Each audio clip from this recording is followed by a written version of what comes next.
Sini dong, aku lagi mau julid nih.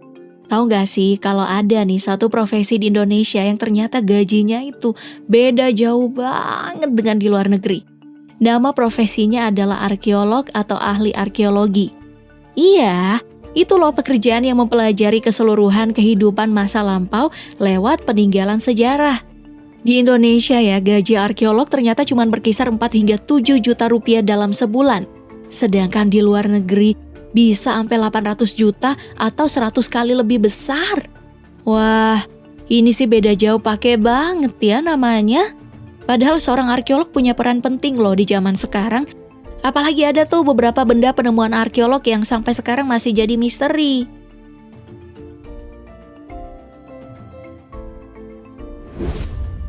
Salah satu contohnya adalah Goa Longyu yang ada di Cina.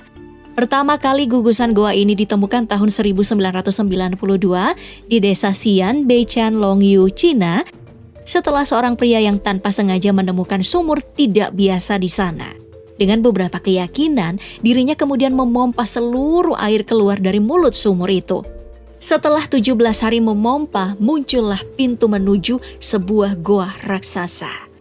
Ukurannya ya bukan main. Tinggi goa mencapai 30 meter dengan luas 30.000 meter persegi atau 5 kali luas lapangan sepak bola.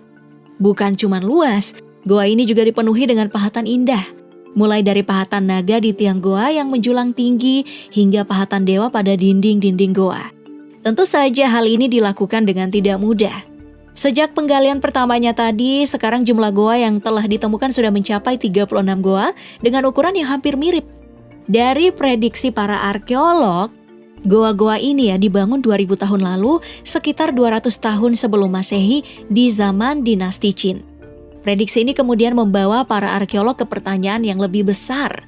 Bagaimana bisa orang-orang di zaman itu membuat goa sebesar tadi? Di zaman modern aja, jelas kalau alat berat seperti ekskavator gak bisa digunakan untuk pembangunan goa karena bisa ambruk. Andai saja pertanyaan ini bisa dijawab, tentu saja teknologi pembangunan kita akan makin maju. Namun sayang, sepertinya misteri ini tidak akan pernah terpecahkan karena tidak ada lagi tanda-tanda yang bisa diteliti lebih lanjut. Bahkan di beberapa bagian Goa Longyu sudah dibuka untuk kunjungan wisata. Nah, kalau punya duit, seru juga sih berkunjung ke sana.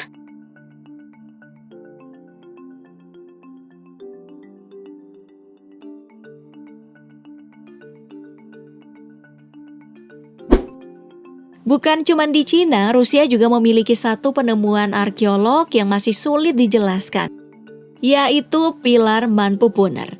Seperti penampakannya, 7 pria ini terlihat mencolok di atas bukit dengan tinggi berkisar 30 hingga 42 meter. Dengan keunikannya ini, Manpupuner menjadi satu dari 7 keajaiban Rusia. Bagi para arkeolog, hal membingungkan itu datang dari pilar ini adalah proses pembentukannya. Beberapa memang sudah memprediksi kalau pilar ini datang dari 200 hingga 300 juta tahun lalu saat zaman es akhir. Perubahan cuaca, suhu, dan juga arah angin membuat batu ini terkikis dan membuat bentuknya seperti sekarang. Namun di pertanyaan lebih lanjut, kok bisa cuma batu ini yang bertahan? Sedangkan pijakannya bisa ditumbuhi rumput dengan subur. Jadi keberadaan pilar ini emang mencurigakan. Bagi masyarakat sekitar, pilar Manpupuner juga banyak diceritakan.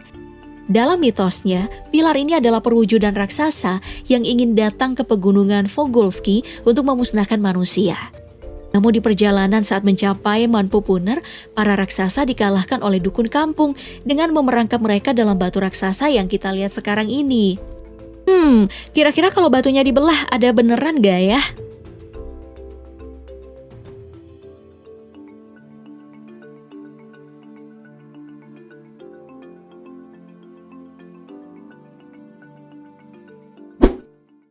Seperti halnya sebuah film tentang sekolah sihir atau legenda yang epik, buku menjadi satu elemen misteri yang sangat erat. Di dunia nyata ada nih buku dari masa lampau bernama Naskah Voynich, yang sekarang terus jadi misteri. Nama Voynich sendiri diambil dari seorang penjual buku asal Polandia, Wilfried Voynich. Naskah tersebut dibeli dari seorang pendeta di Italia karena Voynich tertarik dengan bentuk buku yang unik.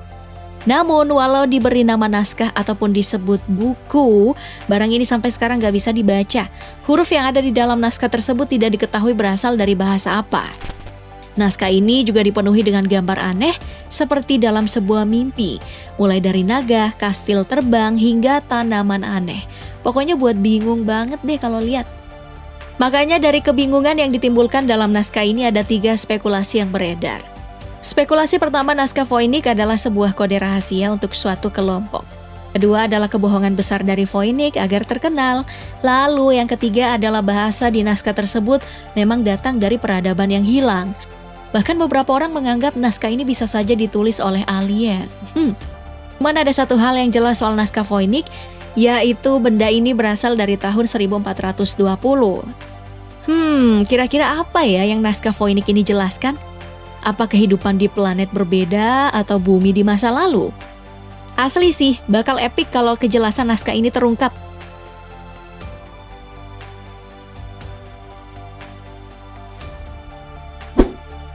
Nah, jangan kira kalau misteri arkeologi dunia cuma ada di mancanegara. Indonesia juga punya misterinya sendiri lewat penemuan manusia purba di Flores.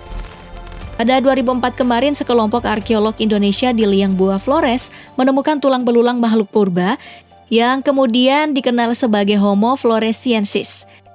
Dalam penemuan dan penelitian lebih lanjut, diketahui bahwa ukuran dari manusia purba yang ditemukan lumayan kerdil. Tingginya cuma sekitar 106 cm dengan ukuran otak sepertiga dari manusia modern. Makanya peneliti Australia, Indonesia, dan Jepang memberi nama lain yaitu Hobbit, yang mengacu pada karakter Frodo di film Lord of the Rings. Asumsi awalnya, Hobbit ini berasal dari 12.000 tahun lalu. Namun hal mengejutkan ditemukan lebih lanjut kalau kepunahan mereka terjadi di 50.000 tahun lalu. Nah, di sini pertanyaan besar pun muncul. Karena bagi ilmu arkeolog modern, zaman tersebut cuma dihuni satu spesies, yaitu Homo erectus, nenek moyang dari manusia modern seperti kita sekarang. Makanya banyak yang berdebat kalau Hobbit Flores juga jadi salah satu nenek moyang tertua manusia modern menemani Homo erectus. Namun klaim tersebut banyak ditepis, bahkan pernah dilarang untuk dibahas. Jadi jelas sampai sekarang kebenaran dari Hobbit Flores masih jadi misteri. Lewat misteri Hobbit Flores ini seharusnya arkeolog kita bisa lebih aktif mencari kebenaran di balik penemuan yang telah dilakukan ya. Makanya harusnya sih gaji dari arkeolog Indonesia bisa dinaikin lagi lah kayak di luar negeri.